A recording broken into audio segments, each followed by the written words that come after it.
आंखें नहीं खोली, न उसकी ओर देखा। नाराजगी से बोला, कहीं भी रख दो। बिना आंखें खोले शेखर को यह आभास था कि ललिता अभी गई नहीं है, वहीं खड़ी है। 2-1 मिनट उसी तरह चुप रहकर उसने कहा, इस तरह प्लेट हाथ में लिए कब तक खड़ी रहोगी ललिता? मुझे अभी देर है, इसे कहीं रख दो और जाओ। ललिता का क्रोध अंदर ही अंदर बढ़ता जा रहा था। उसे दबाने का प्रयास करते हुए वह शांत आवाज में बोली, होने दो देर, मुझे भी नीचे कोई काम नहीं है। क्या करूँगी नीचे? शेखर ने आंखें खोली और हंसा। तब कहने लगा, चलो, मुँह से कोई बोल तो निकला। अरे नीचे कोई काम नहीं तो घर में तो होगा, और वहाँ पर नीचे कोई काम ना हो तो बगल वाली चारू के मकान में तो होगा। कोई एक घर तो नहीं है तुम्हारा ललिता? हाँ, यह बात तो है। ललिता ने गुस्से से नाश्ते की तस्तरी खट से टेबल पर रखी और दनदनाती हुई नीचे उतरने लगी। शेखर ने चिल्लाकर आवाज़ लगाई, शाम के बाद एक बार आना, दिन में 100 बार ऊपर नीचे नहीं आ सकती। कहकर ललिता नीचे से उतर आई और भुवनेश्वरी के पास जाकर खड़ी हो गई। भुवनेश्वरी उसे देखती हुई बोली, सुन, अपने शेखरदा को नाश्ता तो दे आई, लेकिन पान तो दिया ही नहीं उसे। मुझे भूख लग रही है माँ, मैं तो अब जाऊंगी नहीं ऊपर, कोई और दे आएगा। कहती हुई ललिता भुवनेश्वरी के पास बैठ गई। भुवनेश्वरी समझ गई कि ललिता किसी बात पर शेखर से रूठ गई है। हंसती हुई बोली, अच्छा तो कुछ खा ले, पान मेहरी दे आएगी। ललिता कुछ नहीं बोली और चुपचाप नाश्ता करने लगी। वह रात नाटक देखने नहीं गई। इसके बावजूद शेखर ने उसे व्यंग से बात की। इस बात से ललिता को शेखर पर क्रोध आया कि वह 4-5 दिन तक शेखर के सामने ही नहीं पड़ी। शेखर के कोर्ट जाने के बाद वह ऊपर जाकर उसका कमरा ठीक कर देती थी और चुपचाप लौट आती थी। अपनी गलती महसूस कर शेखर ने 1-2 बार बुलाया भी, लेकिन ललिता शेखर के सामने नहीं आई। मोहल्ले का एक भिखारी कभी कभी घर आया जाया करता था। ललिता को उस पर बहुत दया आती थी। वह उसे 1 रुपया दे दिया करती थी। भिखारी भी उस पर आशीर्वादों की वर्षा कर दिया करता था। वह ललिता को अपने पिछले जन्म की माँ कहा करता था। ललिता का वह बूढ़ा लड़का एक दिन सुबह ही सुबह भीख मांगने आ पहुंचा और बोला, माँ कहाँ हो? ललिता परेशानी में फंस गई। शेखर अभी कोर्ट नहीं गया, अपने कमरे में ही है। ललिता रुपए लेने ऊपर कैसे जाए? मामी के पास गई तो देखा वह रसोई में बैठी मेहरी को डांट रही है। वह उल्टे पैर लौट आई तो देखा भिखारी महाराज लाठी दरवाजे के पास टिकाए जमकर बैठ गए हैं। ललिता ने उसे कभी खाली हाथ नहीं लौटाया था। उसका मन ही नहीं हुआ कि उसे फिर निराश लौटा दे। भिखारी ने फिर पुकार लगाई, माँ कहाँ हो? अन्ना काली भागी हुई आई और बोली, दीदी तुम्हारा वह बूढ़ा बेटा आया है, तुम्हें पुकार रहा है। ललिता ने प्रार्थना के स्वर में कहा, अन्ना तू मेरी बहुत अच्छी बहन है, मेरा एक काम कर दोगी? देख मैं इस काम में लगी हुई हूँ, तू ज़रा दौड़ कर ऊपर चली जा और शेखरदा से 1 रुपया ले आ। अन्ना काली जिस तरह दौड़ती हुई गई थी उसी तरह दौड़ती हुई नीचे आई और ललिता को रुपया देती हुई बोली, यह लो दीदी। कुछ सोच कर ललिता ने पूछा, शेखरदा ने क्या कहा रुपया देते हुए? कुछ नहीं, अन्ना काली बोली। कहने लगे, कोट की ऊपर की जेब से रुपया निकाल ले। मैंने निकाल लिया और कुछ नहीं कहा। नहीं तो, कहती हुई अन्ना काली चली गई। ललिता ने रुपया देकर भिखारी को तो विदा किया, परंतु हमेशा की तरह उसे आशीर्वाद नहीं सुने। उसे कुछ अच्छा सा नहीं लगा। वह अनमनी सी हो गई। दोपहर में चारू बाला के यहाँ प्रतिदिन ताश का खेल होता है। आज ललिता वहाँ नहीं गई। कह दिया, सिर में दर्द हो रहा है। रुपए वाली बात से उसका मन खिन्न हो गया था। शाम के समय अन्ना काली उसके सामने आई तो उसने उससे पूछा, सुन अन्ना, तू अपनी पढ़ाई में मदद लेने शेखर दा के यहाँ रोज जाती है ना? हाँ, रोज जाती हूँ। शेखर दा मेरे बारे में कभी पूछते हैं? नहीं, अन्ना काली बोली। फिर सोच में पड़ गई और झटपट बोली, हाँ, परसों पूछा था। क्या? तुम दोपहर को ताश खेलने चारू के यहाँ जाती हो या नहीं? तूने क्या कहा? ललिता बेचैन हो उठी। अन्ना काली ने स्थिति की गंभीरता को न समझकर सच सच कह दिया। बोली, मैंने शेखरदा को बता दिया कि तुम दोपहर को चारू दीदी के यहाँ ताश खेलने जाती हो। इस पर शेखरदा ने पूछा, कौन कौन खेलता है? मैंने बता दिया, तुम और मौसी माँ, मनोरमा और चारू दीदी और उनके मामा। अच्छा दीदी, यह बताओ कि तुम ताश ज़्यादा अच्छा खेलती हो या चारू दीदी के मामा मौसी तो कहती हैं तुम ज़्यादा अच्छा खेलती हो। ललिता को एकदम बहुत गुस्सा आ गया। तीखे स्वर में बोली, तुझे इतनी सब बातें कहने की क्या ज़रूरत थी अन्ना? तेरा शेखरदा को हर बात बताना बहुत ज़रूरी है क्या? ठीक है, अब मैं कभी कोई चीज़ नहीं दूंगी, तू शेखरदा से ही लेना। अन्ना काली की समझ में कुछ नहीं आया और यह तो बिल्कुल भी समझ में नहीं आया कि दीदी को गुस्सा किस बात पर आया। कुछ देर चुपचाप खड़ी होकर सोचते रहने के बाद वह सिर झपट कर बाहर चली गई। 2-3 दिन से चारूबाला के यहाँ ताश का खेल बंद है। चौकड़ी की चौथी सदस्य ललिता नहीं आ रही है। इस कारण 2-1 दिन से गिरीन्द्र कुछ उखड़ा हुआ सा है। शाम को टहलने भी नहीं जाता, अखबार हाथ में लेकर बस इधर उधर घूमता रहता है।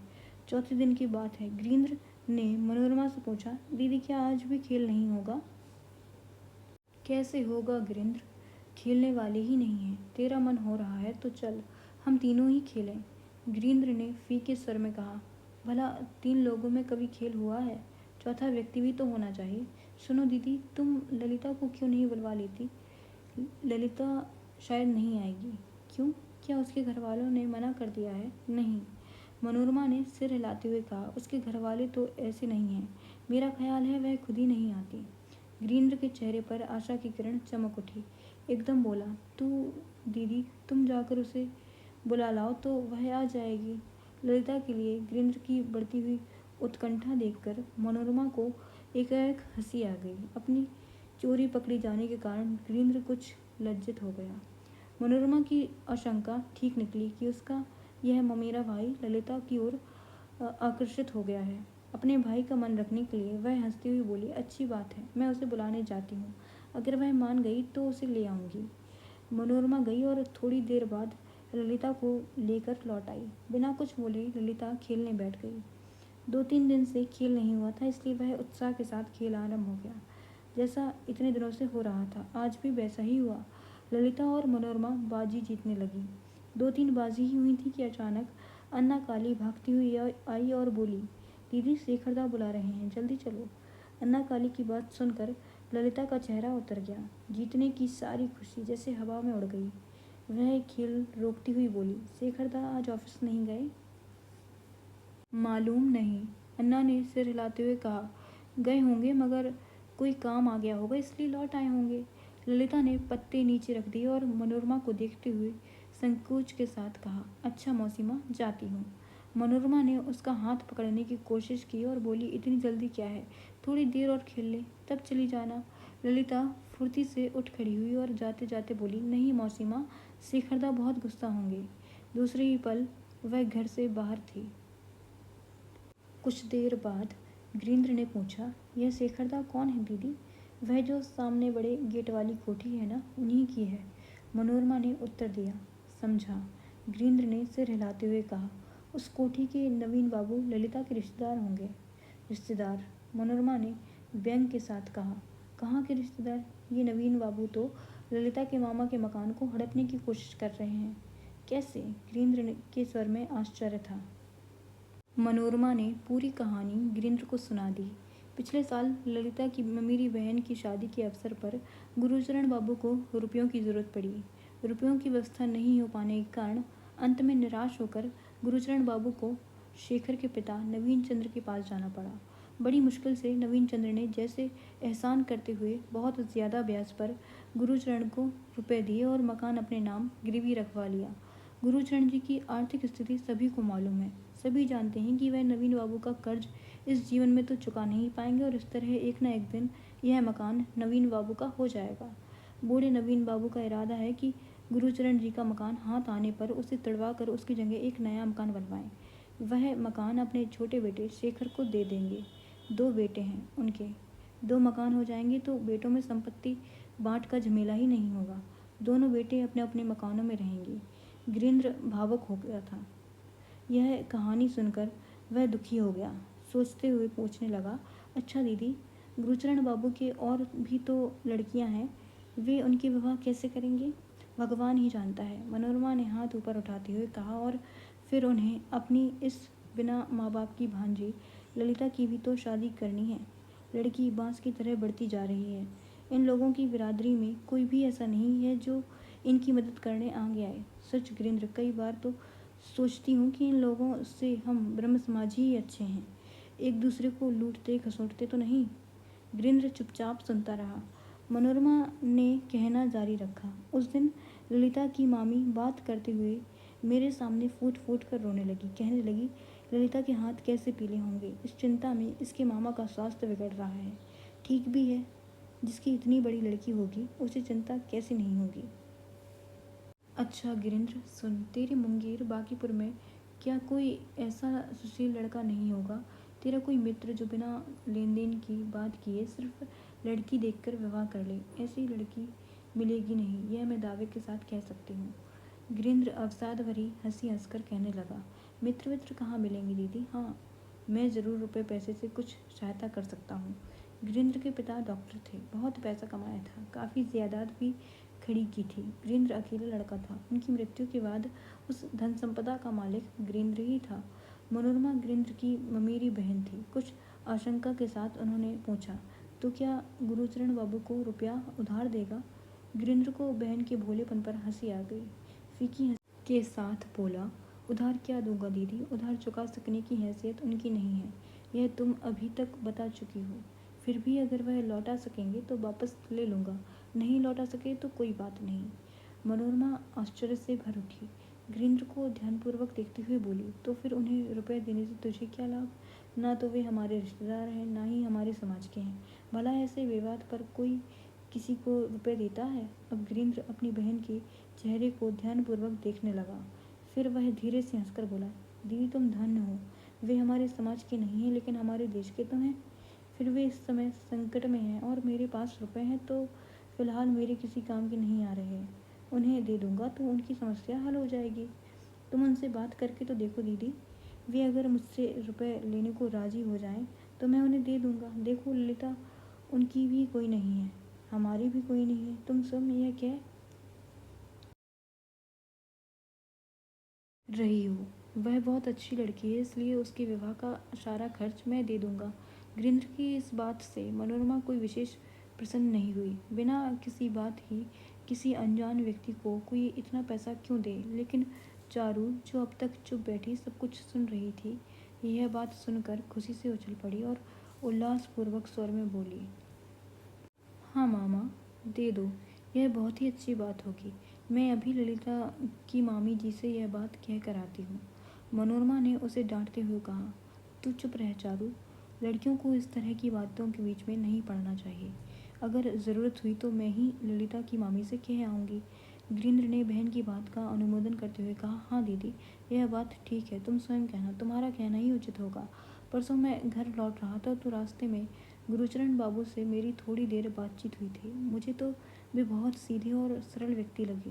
क्यों, तुम क्या कहती हो। हाँ, मैं भी यही कहती हूँ, सभी लोग यही कहते हैं। गुरुचरण बाबू और उनकी पत्नी दोनों ही बहुत सीधे और भले हैं, इसलिए दुख होता है कि इतने नेक लोगों को अपना घर द्वार छोड़कर आश्रयहीन होना पड़ेगा। अभी देखा तूने, शेखर बुला रहा है। यह सुनते ही ललिता कैसे भागती हुई चली गई, जिससे उसकी नौकरानी हो। ललिता ही क्या, इसके घर के सारे लोग जैसे नवीन चंद्र के हाथों बिक गए हैं। वैसे ये लोग नवीन चंद्र की कितनी भी खुशामद क्यों ना करें, ये नवीन चंद्र के चंगुल से नहीं निकल सकते। गिरिंद्र ने एक गहरी लंबी सांस ली। कुछ उत्सुकता के साथ गिरिंद्र ने प्रश्न किया, तो तुम उन लोगों से बात करोगी ना दीदी। हाँ हाँ, ज़रूर करूँगी। मनोरमा ने हंसते हुए आश्वासन दिया। उन्हें रुपए देकर अगर तू उनका उपकार कर सके तो इससे अच्छी बात भला क्या हो सकती है। वैसे तू यह बता, तुझे उनकी मदद करने की ज़रूरत क्यों महसूस हो रही है। ज़रूरत नहीं महसूस हो रही है दीदी, गिरिंद्र गंभीरता से बोला। मेरा कर्तव्य बोध यह कह रहा है कि दुख मुसीबत में एक दूसरे की मदद करनी चाहिए, बस यही बात है। बात पूरी कर कुछ झेपता हुआ वह बाहर चला गया, लेकिन दरवाजे के पास जाकर फिर लौट आया और हंसते हुए मनोरमा से बोला, दीदी एक बात ध्यान आई, ललिता की मामी ने तुमसे पैसों का जो रोना रोया वह सब झूठ भी हो सकता है। आश्चर्य से मनोरमा ने प्रश्न किया, क्यों। इसलिए कि ललिता जिस खुले हाथ से पैसे खर्च करती है उसे देखते हुए तो कभी भी नहीं लगता कि उन्हें पैसों की तंगी है। अब उसी शाम की बात लो, जिस दिन हम नाटक देखने गए थे। ललिता खुद नाटक देखने नहीं गई, लेकिन उसने अपने हिस्से के 10 रुपए अन्ना काली के हाथों भिजवा दिए। सिर्फ उसी शाम की बात नहीं है, मैंने और भी 2-3 बार देखा है। ललिता बड़े खुले हाथ से झटपट रुपए निकालती है। क्यों चारू, ठीक कह रहा हूँ ना मैं। चारू झटपट बोल उठी, मामा ठीक कह रहे हैं माँ। ललिता को जब भी रुपए की ज़रूरत होती है वह शेखरदा की अलमारी से निकाल लाती है। जब वह छोटी थी तब से ऐसा करती आ रही है। सब जानते हैं इस बात को, मगर कोई कुछ नहीं कहता। मनोरमा को यकीन नहीं आया। अपनी बेटी की शंकित दृष्टि से देखते हुए पूछा, शेखर यह बात जानता है? चारू ने हाँ में सिर हिलाया और बोली, शेखरदा जानते हैं, उनके सामने उनसे पूछकर ही तो निकालती हैं। पिछले महीने अन्ना काली की गुड़िया की शादी में ललिता ने जितने पैसे खर्च किए थे वे शेखरदा से पूछकर ही तो उनकी अलमारी से निकाले थे। मनोरमा सोच में डूब गई। फिर जैसे अपने आप ही से कहने लगी, होगा ऐसा ही होगा। वैसे यह बात तो सच है कि दोनों लड़के बाप जैसे कंजूस और लालची नहीं। उन पर माँ का प्रभाव पड़ा है। माँ की ही तरह उनके मन में दया और करुणा है। शेखर स्वभाव से बहुत ही दयालु है। अच्छा चारू, तुझे तो पता होगा, शायद बाजार में जहाँ शेखर की शादी की बात चल रही थी वह पक्की हो गई या नहीं? सुना है नवीन चंद्र ने बहुत ही पैसे वाला घर फांसा है। हाँ माँ, बात तो पक्की हो गई है। शेखरदा लड़की भी देख आए हैं। अगले माघ की शादी होगी। चारू ने सारी सूचना माँ और मामा को दे दी। गुरुचरण बाबू लोगों से उनकी उम्र या पद का भेदभाव किए बिना निसंकोच ढंग से बात किया करते थे। इसी प्रकृति के कारण 2-3 बार की भेंट में ही उनकी गिरीन्द्र से अच्छी दोस्ती हो गई। एक दिन उन्होंने गिरीन्द्र को शाम के समय चाय पीने के लिए अपने घर पर आमंत्रित कर दिया। गिरीन्द्र ने निमंत्रण स्वीकार कर लिया। अगले दिन से लगभग प्रत्येक शाम गिरीन्द्र गुरुचरण बाबू के यहाँ चाय पीने और उससे भी अधिक महत्वपूर्ण काम की बात करने के लिए आने लगा। गुरुचरण बाबू को दफ्तर से लौटते हुए प्रायः देर हो जाती थी। घर पहुँचते ही कपड़े बदलकर वे मुँह हाथ धोते और आवाज़ें लगाने थे। ललिता, चाय तैयार हुई बेटी। अरे अन्ना काली, जा अपने गिरीन्द्र मामा को बुला ला। कहना बाबूजी चाय के लिए याद कर रहे हैं। गिरीन्द्र आ जाता। दोनों चाय पीते और बैठे हुए देर तक बातें करते रहते। प्रायः समाज की हृदयहीन रूढ़ी रीतियों, कुप्रथाओं और सामाजिक अन्यायों के संबंध में ही बातें होती। गुरुचरण अपने समाज की धार्मिक कट्टरता से बहुत आहत थे, भुक्तभोगी थे। बात चलते ही अपना दुखड़ा रोने लगते। देखो गिरीन्द्र, कौन नहीं चाहता कि अपनी लड़की की शादी अच्छी जगह करे और अच्छी तरह से करे। तुम ही बताओ, ऐसा करने से लड़की के पिता या लड़की के अभिभावक को उसकी बिरादरी से कितनी मदद मिलती है? रत्ती भर भी नहीं। गिरीन्द्र, रत्ती भर भी नहीं। तुम ही बताओ, फिर आदमी बिरादरी को क्यों महत्व दे? लेकिन नहीं, समाज की रीति है बिरादरी को साथ लेकर चले। मकान गिरवी रखकर या बेचकर लड़की की शादी करो और बिरादरी की प्रतिभोज दो। बाद में मकान छिन जाने पर जब आप सड़क पर आ जाते हैं तो बिरादरी में से कोई माई का लाल उठकर नहीं आएगा और ना ही कहेगा, भैया गुरुचरण, तुम्हारे पास ठिकाना नहीं है, 2 दिन हमारे घर ही रह लो। सच कहता हूँ गिरीन्द्र, हमारी बिरादरी से तुम ब्रह्म समाजी लाख अच्छे हो। तुम लोगों में कम से कम मानवता तो है। तुम व्यक्ति का दुख दर्द तो समझते हो। हमारे लोग तो पत्थर हैं, आलोचना करने के लिए सबसे आगे लेकिन सहायता करते समय सबसे पीछे। गिरीन्द्र के सामने उनकी सारी वेदना मुखर हो उठती है। गिरीन्द्र गुरुचरण बाबू की तकलीफ समझता था। वह यथासंभव उन्हें सांत्वना भी देता था और उनका हौसला भी बढ़ाता था। वह प्राह कहा करता था, जाति धर्म और समाज से भी बड़ी चीज़ मानवता है। यदि मनुष्य में मानवता नहीं तो धर्म अधर्म की बातें करना सरासर ढोंग ढकोसला है। ललिता भी इन बातों को सुना करती है। उसे यह भी अच्छा लगता था कि उसके चिंताग्रस्त मामा को एक आदमी तो धीरज देता है और उन्हें आशा दिलाता है कि सब कुछ ठीक हो जाएगा। धीरे धीरे उसे गिरीन्द्र पर श्रद्धा होने लगी।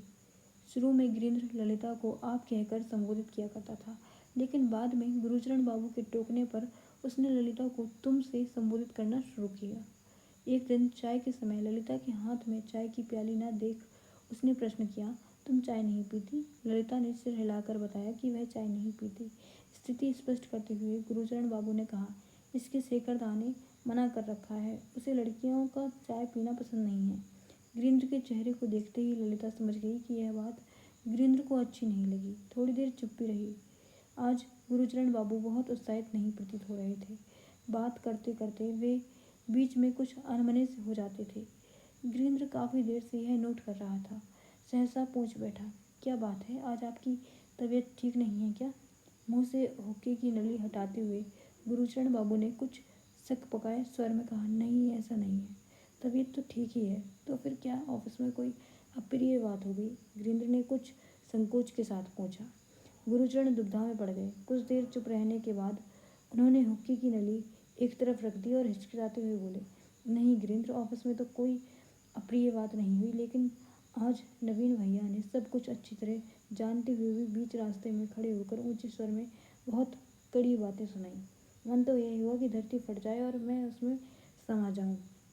अभी तक उन बातों को भूल नहीं सका हूँ, लेकिन फिर यह भी विचार आता है कि नवीन भैया ने ठीक ही तो किया। 6 महीने से ऊपर हो गए हैं, मैं उनका पैसा लौटाना तो दूर, उन्हें ब्याज तक की मदद में एक पैसा नहीं दे पाया हूँ।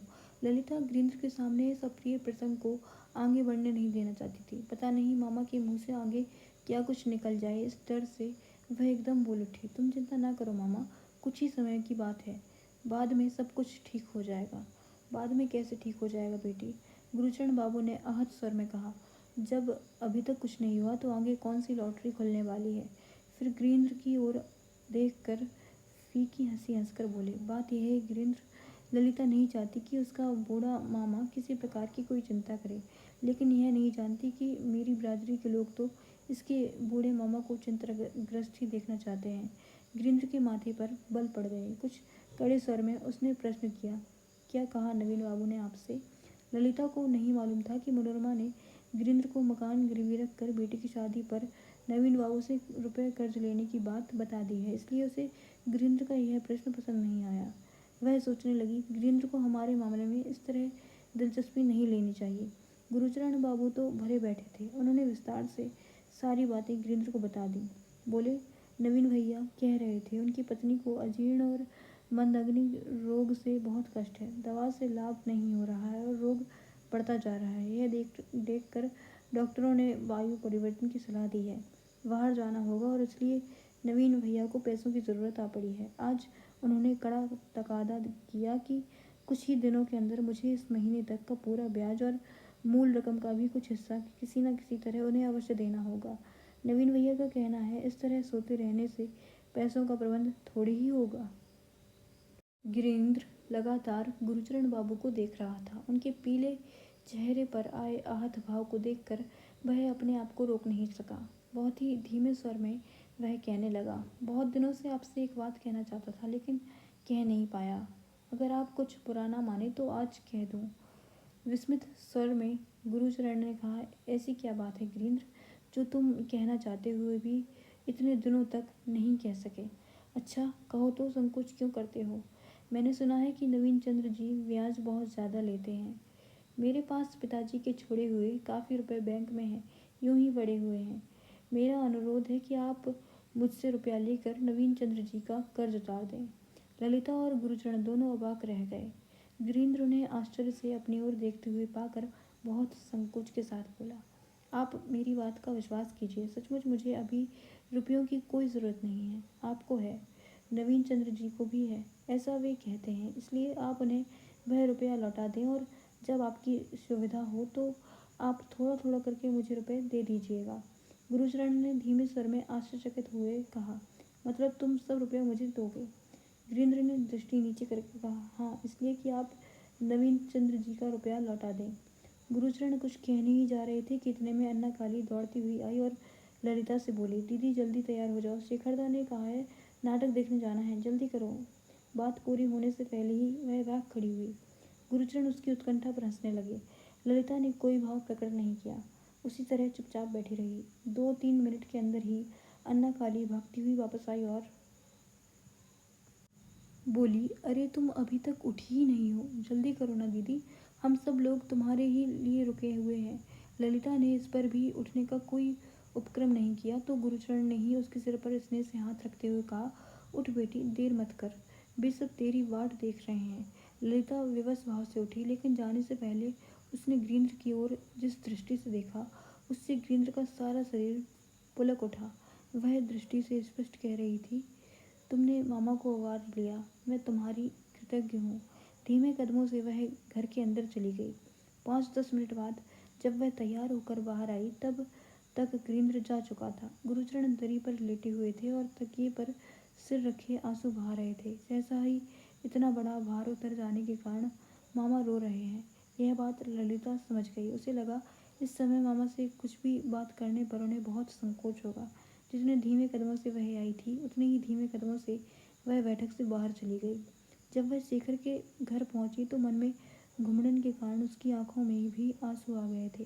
शेखर अपने कमरे में अकेला खड़ा हुआ था और शायद उसी की प्रतीक्षा कर रहा था। आहट सुनकर उसने दरवाजे की ओर दृष्टि उठाई और देखा ललिता की आंखों में आंसू भरे हुए हैं। 8-10 दिन से ललिता को ना देख पाने के कारण शेखर मन ही मन ललिता से बहुत नाराज था, लेकिन इस समय ललिता की आंखों में आंसू देखकर वह अपनी नाराजगी भूल गया। बहुत अपनेपन से बोला, यह क्या, तुम रो रही हो? ललिता ने सिर झुकाकर कहा, हाँ। मैं गर्दन हिला दी। शेखर एकदम ललिता के पास आ गया। दोनों हाथों से ललिता का आंसुओं से भीगा हुआ मुंह ऊपर उठाकर उसे ध्यान से देखता हुआ बोला, हुआ क्या? तुम तो सचमुच ही रो रही हो। क्या हो गया? ललिता अब और अपने को दृढ़ न रख सकी। वहीं फर्श पर बैठ गई और आंचल से मुंह ढककर फूट फूट कर रोने लगी। नवीनचंद्र महाशय ने कर्ज की रकम और ब्याज के पूरे पैसे गिनने के बाद मकान का रहनामा गुरुचरण बाबू को लौटाते हुए कहा, आखिर बताओ तो ये रुपए किसने दिए तुम्हें? गुरुचरण बाबू ने हाथ जोड़कर बहुत विनम्रता के साथ कहा, यह ना पूछिए दादा। उस देवता तुल्य पुरुष ने मना कर दिया है कि उसका नाम प्रकट न किया जाए। रुपए लौटाने से नवीनचंद्र को बिल्कुल खुशी नहीं हुई। उनके सारे सपने जो चूर चूर हो गए थे, वे तो गुरुचरण का मकान हड़प कर वहाँ शेखर के लिए मकान बनवाने का नक्शा तैयार करवा चुके थे। व्यंग के साथ बोले, देवता तुल्य क्यों, देवता ही होंगे वे महाशय जिन्होंने तुम्हें पैसा भी दिया और अपना नाम बताने से भी मना कर दिया। दुष्ट तो मैं ही हुआ जिसने तुमसे रुपयों का तकादा किया। गुरुचरण संकोच से जमीन में गड़ गए। दांतों से जीभ काटते हुए बोले, राम राम दादा, आप ऐसा क्यों कह रहे हैं? उस आड़े वक्त आपने रुपया देकर मुझ पर जो एहसान किया था, क्या मैं जीवन में उसे कभी भूल सकता हूँ? मैंने तो आपके रुपए चुकाए हैं। आपकी कृपा का ऋण तो अभी तक मुझ पर है। नवीनचंद्र अनुभवी व्यक्ति थे। उन्होंने दुनिया देख रखी थी, वरना गुण बेचकर कोई लखपति होता है। हंसकर बोले, चलो मान ली तुम्हारी बात। अब यह तो बताओ कितने प्रतिशत ब्याज पर गिरवी रखा है अपना मकान? ब्याज के बारे में तो कोई बात नहीं हुई, और फिर मैंने मकान गिरवी कहाँ रखा है? गुरुचरण ने कहा। नवीनचंद्र को अपने कानों पर विश्वास नहीं हुआ। बोले, फिर से कहना, बिना मकान गिरवी रखे रुपए ले लिए तुमने? हाँ दादा, ऐसा ही समझिए। गुरुचरण के हाथ अभी तक जुड़े हुए थे। बहुत ही अच्छा लड़का है, उसके मन में दया है, ईश्वर का वास है। कौन लड़का है? गुरुचरण ने कोई जवाब नहीं दिया। उन्हें लगा जितना उचित था उतना है उन्होंने बता दिया है। नवीनचंद्र भी गुरुचरण के मन की बात ताड़ गए। मुस्कुराकर बोले, कोई बात नहीं, अगर उनकी तरफ से बताने की मनाही है तो बताने की कोई ज़रूरत नहीं है। लेकिन तुम्हें सावधान किए देता हूँ गुरुचरण, तुम सीधे आदमी हो। ये जो देवता तुल्य होते हैं ना, ये कई बार इसी तरह लोगों को अपने जाल में फंसा लेते हैं। गुरुचरण ने इस बात का भी कोई जवाब नहीं दिया। दोनों हाथ जोड़कर नवीनचंद्र को प्रणाम किया और रहननामा हाथ में लेकर अपने घर लौट आए। भुवनेश्वरी हर साल इन दिनों जलवायु परिवर्तन के लिए जाती है। उन्हें अजीर्ण रोग है, उतना ज़्यादा नहीं जितना नवीनचंद्र ने रुपए का तकादा करते हुए गुरुचरण को बताया था। इस वायु परिवर्तन से उन्हें लाभ भी होता है, इसलिए हमेशा की तरह उनके बाहर जाने की तैयारियां शुरू हो गईं। शेखर उनके साथ जाने वाला था। सुबह के समय शेखर अपने सूटकेस में सामान लगा रहा था कि अन्ना काली कमरे में आई और बोली, शेखर दा, तुम लोग कल जा रहे हो ना? शेखर ने मुंह ऊपर किया और बोला, हाँ। तू ऐसा कर अन्ना काली, अपनी दीदी को भेज दे। वह क्या क्या साथ ले जाएगी, अभी ही यहाँ पहुँचा देगी। ललिता हर वर्ष भुवनेश्वरी के साथ जाती है। शेखर ने इसलिए अन्ना काली से यह बात कही थी। जीजी तो नहीं जाएंगी? अन्ना काली ने सिर हिलाते हुए कहा। क्यों? शेखर को आश्चर्य हुआ। कैसे जाएगी? अन्ना काली ने पुरखिन की तरह कहा। उनके ब्याह की बात चल रही है। बाबू लड़का देख रहे हैं। लड़का मिल गया तो माघ फागुन तक उनका ब्याह हो जाएगा। अन्ना काली की यह बात सुनकर शेखर सन्न हो गया। उसके हाथ वहीं के वहीं रह गए। सामान उसी तरह बिखरा पड़ा रहा। अन्ना काली इन दिनों घर में जो कुछ सुनती आ रही थी, बहुत चाव के साथ उसे शेखर को सुनाने लगी। बाबूजी कल ऑफिस नहीं जाएंगे, ललिता दीदी के लिए वर देखने जाएंगे। गिरीन्द्र मामा उनके साथ जाएंगे। गिरीन्द्र मामा ने कहा है दीदी की शादी में जितना भी रुपया लगेगा वे देंगे, बस वर अच्छा होना चाहिए। शेखर चुपचाप सब कुछ सुनता रहा। अब उसकी समझ में अच्छी तरह से आ गया था कि इधर ललिता ने उसके कमरे में आना क्यों बंद कर दिया है। अन्ना काली बोलती जा रही थी, गिरीन्द्र मामा बहुत ही अच्छे आदमी हैं शेखरदा। मंजली दीदी के विवाह के समय बाबूजी ने ताऊजी के पास मकान गिरवी रख कर रुपए लिए थे ना, वह ताऊजी ने बाबूजी से मांगे थे और कहा था कि रुपए नहीं दोगे तो मकान से निकाल देंगे। तब फिर हम कहाँ जाते शेखरदा। गिरीन्द्र मामा को यह पता न चला तो उन्होंने बाबूजी को पैसे दे दिए। बाबूजी ने ताऊजी को पैसे लौटा दिए। अब हमें हमारे घर से कोई नहीं निकाल सकता। क्यों, ठीक है ना शेखरदा। शेखर कुछ नहीं बोला, एकटक बाहर की तरफ देखता रहा। अब अन्ना काली का भी ध्यान बटा। बोली, लेकिन तुम क्या सोच रहे हो शेखरदा। शेखर चौंक कर बोला, कुछ नहीं। फिर जैसे उसे कुछ ध्यान आया, फुर्ती से बोला, तू एक काम कर अन्ना काली, भागती हुई जा और अपनी दीदी को जल्दी से बुला ला। कहना शेखरदा फौरन बुला रहे हैं। अन्ना काली भागती हुई चली गई। शेखर नीचे बैठ गया और बिना किसी प्रयोजन के खुले हुए सूटकेस की ओर देखने लगा। सूटकेस में क्या रखा जा चुका है, क्या क्या और रखना है, सब कुछ उसके दिमाग से उतर गया। ललिता थोड़ी देर बाद आई तो उसने देखा सूटकेस खुला पड़ा है और शेखर नीचे बैठा हुआ न जाने क्या सोच रहा है। ललिता ने इससे पहले शेखर के चेहरे पर यह भाव नहीं देखा था। वह कुछ डर गई, जाकर धीरे से शेखर के पास खड़ी हो गई। शेखर ललिता को देखकर उठ खड़ा हुआ और धीमे आवाज में बोला, आओ ललिता। मुझे बुलाया था शेखरदा, ललिता ने पूछा। हाँ कहकर शेखर चुप हो गया। फिर कुछ सोचता हुआ बोला, कल सुबह की गाड़ी से मैं माँ को वायु परिवर्तन के लिए ले जा रहा हूँ। इस बार शायद लौटने में देर हो जाएगी। तुम तिजोरी की चाबी रख लो, इस बीच खर्च के लिए तुम्हें पैसों की ज़रूरत होगी, कैश बॉक्स में रखे हैं।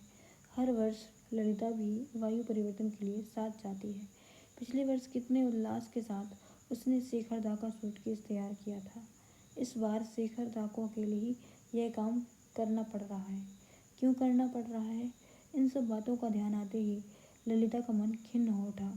शेखर ने मुंह दूसरी ओर फेर लिया और गला खखार कर ललिता का ध्यान अपनी ओर आकर्षित करते हुए कहा, ठीक तरह रहना, कभी कोई आवश्यकता हो तो भैया से पता ले लेना और मुझे चिट्ठी लिख कर ज़रूर बताना। इस बार ललिता साथ क्यों नहीं जा रही है, यह बात शेखर दा को मालूम हो गई है। इस विचार से ललिता को इतनी लाज आई कि उसका मन हुआ उठकर भाग जाए, लेकिन शेखर ने उसकी रक्षा की। अचानक बोला, अच्छा अब जाओ, मुझे सामान संभालना है, वैसे ही बहुत देर हो गई है, अभी ऑफिस भी जाना है थोड़ी देर के लिए। ललिता ने मन दृढ़ किया और सूटकेस के सामने बैठती हुई बोली, तुम जाकर नहाओ शेखरदा, सामान मैं संभाल देती हूँ। इससे अच्छी क्या बात हो सकती है। कहते हुए शेखर ने चाबियों का गुच्छा ललिता के सामने डाल दिया और कमरे से बाहर निकल गया। दरवाजे पर पहुंचकर वह ठिठक गया और जोर से बोला, मुझे किन किन चीज़ों की ज़रूरत पड़ती है, तुम भूल तो नहीं गई हो। ललिता ने इस बात का कोई जवाब नहीं दिया। सिर झुकाए सूटकेस का सामान उलटने पलटने लगी। शेखर ने नीचे जाकर भुवनेश्वरी से पूछताछ की तो उसे पता चल गया कि अन्ना काली ने जो भी सूचना उसे दी थी वह बिल्कुल ठीक थी। गुरुचरण बाबू ने रुपए चुका दिए हैं और ललिता के लिए लड़का ढूंढना शुरू कर दिया है। शेखर को सब कुछ बहुत विचित्र लगा, लेकिन वह बोला कुछ नहीं, चुपचाप नहाने चला गया। जब शेखर नहा धोकर और खाना खाकर ऑफिस जाने के लिए तैयार होने अपने कमरे में आए तो वह एकाएक दरवाजे पर ही रुक गया। ललिता खुले सूटकेस के मत्थे पर सिर रख के पत्थर की मूर्ति की तरह बैठी थी। इन 2 घंटों में उसने कुछ नहीं किया था, सारा सामान ज्यों का त्यों रखा था। शेखर की आहट सुनकर वह चौंक उठी और दूसरी ओर देखने लगी। शेखर ने ध्यान दिया, ललिता की दोनों आंखें रोने के कारण जवां कुसुम के फूल की तरह लाल हो गई थीं। शेखर ने ललिता को देखकर भी अनदेखा कर दिया। ऑफिस के लिए तैयार होते हुए उसने कृत्रिम लापरवाही प्रकट करते हुए धीरे से कहा, ललिता अभी वह सब रहने दो, यह तुमने नहीं होगा, दोपहर में आकर सूटकेस संभाल देना। वह ललिता के रोने का कारण तो समझ गया था, लेकिन इस बात पर अच्छी तरह सोच विचार किए बिना ललिता से बात करना उसे उचित नहीं लगा। जल्दी जल्दी तैयार होकर वह तेजी के साथ कमरे से बाहर निकल गया। उस दिन शाम के समय चाय के 2 कप लेकर ललिता बैठक में गई तो सहसा ठिठक गई। सामने मामा के पास शेखर बैठा था। ललिता का सिर झुक गया। उसने एक कप गुरुचरण को दिया और दूसरा गिरीन्द्र को। गिरीन्द्र ने चाय की प्याली उठाते हुए पूछा, शेखर बाबू को चाय नहीं दोगी ललिता? ललिता ने उसी तरह सिर झुकाए धीमे आवाज में कहा, शेखर दा चाय नहीं पीते। गिरीन्द्र को याद आ गया, शेखर स्वयं चाय नहीं पीता, दूसरा कोई पिए यह भी उसे पसंद नहीं। चाय पीते हुए गुरुचरण बाबू ने शेखर को बताया कि आज वह ललिता के लिए एक लड़का देखकर आए हैं। लड़का बीए में है, घर भी ठीक ठाक है, घर वाले भी अच्छे हैं, लालची नहीं लगते, लेकिन गिरीन्द्र को लड़का पसंद नहीं। कह रहा है लड़का देखने में सुंदर नहीं है, साधारण है। उनका यह कहना है कि पुरुषों की सुंदरता नहीं देखी जाती, उनके गुण देखे जाते हैं। शेखर का गिरीन्द्र से अभी तक रस्मी परिचय ही था।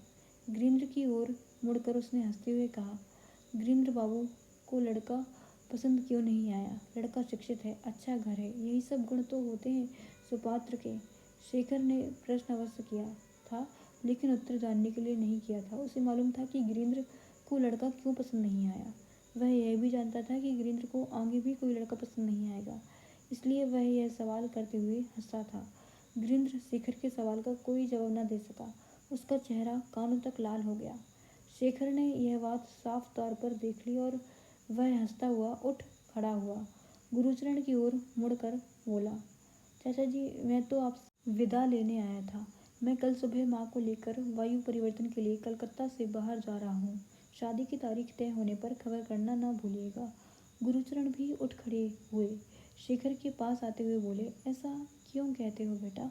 हमारे तो जो कुछ भी हो तुम ही हो। फिर ललिता की माँ की गैर मौजूदगी में ललिता की शादी कैसे हो सकती है? वे लौट आएंगी तभी तो यह शुभ मुहूर्त संपन्न होगा। क्यों बेटी? उन्होंने पीछे मुड़कर देखा तो पाया कि ललिता वहाँ नहीं है। हंसते हुए बोले, अरे ललिता उठकर भाग गई। शेखर भी हंस और धीरे से बोला, हाँ, बात शुरू होते ही अंदर चली गई। गुरुचरण बाबू गंभीर हो गए, बोले, अंदर तो भागेगी ही, अब बड़ी हो गई है, सब कुछ समझती जा रही है।